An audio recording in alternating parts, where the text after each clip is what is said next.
آداب ناظرین، میں امتیاز احمد آپ کی خدمت میں ایک بار پھر حاضر ہوں۔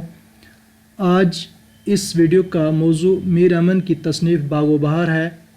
یہ NTA UGC NET paper second Urdu کے یونٹ نمبر 5 کا سب ٹاپک ہے۔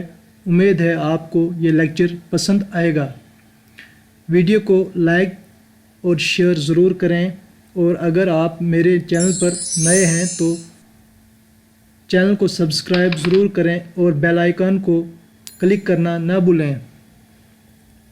چلیے ویڈیو کو شروع کرتے ہیں۔ میر امن کی تصنیف باغ و بہار کا پس منظر۔ گورنر جنرل مارکوس ویلزلی کے حکم سے 10 جولائی 1800 عیسوی میں فورٹ ولیم کالج قائم ہوا۔ اس کے تحت میر امن دہلوی نے سید حیدر بخش حیدری، شیر علی افسوس وغیرہ کو ملازم رکھا۔ اس کے تحت میر امن دہلوی، سید حیدر بخش حیدری، شیر علی افسوس وغیرہ کو ملازم رکھا گیا۔ کالج کی 54 سالہ زندگی میں 19 اہل قلم نے کم و بیش 60 کتابیں تیار کیں۔ جو کتابیں تیار ہوئیں ان میں باغ و بہار کو اہمیت حاصل ہے۔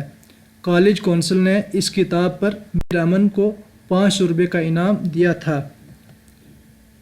میر امن میر بہادر حسینی کے توسط سے گلکرسٹ کی خدمت میں عرض گزار ہوئے۔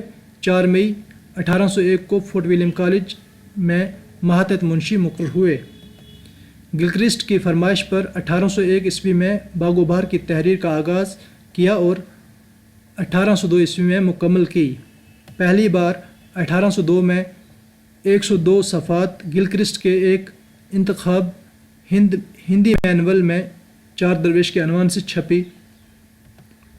باغ و بہار کے نام سے مکمل کتاب 1803 میں ہندوستانی پریس کلکتہ میں شائع ہوئی۔ باغ و بہار طبعزات داستان نہیں ہے۔ فارسی اور اردو میں قصہ 4 درویش کے متعدد نسخے ملتے ہیں۔ اردو میں میر حسن عطا خان تحسین کی نوطرز مرثا، جس کی سنِ تکمیل 1775 عیسوی ہے۔ باغ و بہار کا ماخذ اسی نوطرز مرثا ہے۔ باغ و بہار میں 4 درویش کا قصہ اور ایک قصہ آزاد بخت کا ہے۔ آپ سب جانتے ہیں آزاد بخت جو ملک روم کا بادشاہ تھا، اس کی کوئی اولاد نہیں تھی۔ لا اولادی کی وجہ سے حکومت کو ترک کر کے دور جنگل میں جا کر خدا کی عبادت کرنا چاہتا تھا۔ وزیر خردمند نے اسے سمجھایا اور پھر حکومت سنبھالنے پر آمادہ کیا۔ اب آزاد بخت کچھ عرصہ خلوت خانے میں جاتا تھا جہاں اللہ کی عبادت کرتا اور کچھ کتابوں کا مطالعہ کرتا۔ ایک دن کتاب میں دیکھا کہ اگر کوئی شخص پریشان حال ہے وہ گورستان جائے۔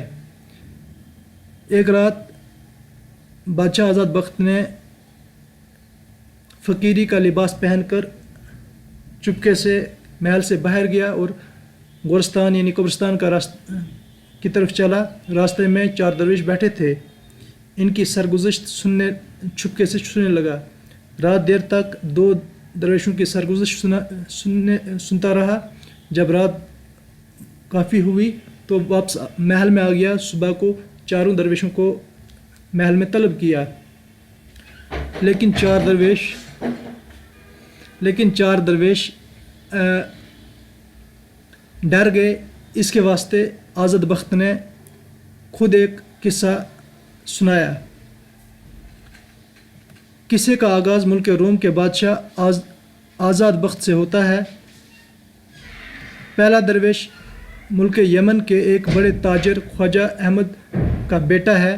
اپنی حماقتوں کی وجہ سے مفلس ہوا اور عشق کی چوٹ کھا کر خودکشی کرنا چاہتا تھا کہ سبز پوش نمودار ہو کر ہدایت کرتا ہے کہ وہ ملک روم جائے اور وہاں اس کی حاجت پوری ہوگی۔ اسی طرح دوسرا درویش ملک فارس کا شہزادہ تھا۔